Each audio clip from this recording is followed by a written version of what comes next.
தொல்லை இரும்பிறவிச் சூழும் தளை நீக்கி அல்லலறுத்து ஆனந்தமாக்கியதே எல்லை மறுவா நெறிகளிக்கும் வாதவூர்யம் கோன் திருவாசகம் என்னும் தேன்.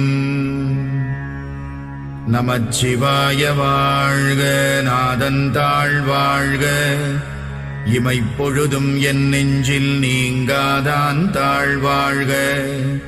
கோகழியாண்ட குருமணி தந்தாள் வாழ்க, ஆகமம் ஆகி நின்று அண்ணிப்பான் தாழ்வாழ்க.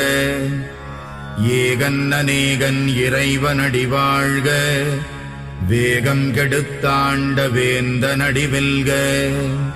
புறப்பருக்கும் பிஞகந்தன் பெய்கழல்கள் வெல்க, உரத்தார்க்கு சேயோன் தன் பூங்கடல்கள் வெல்க.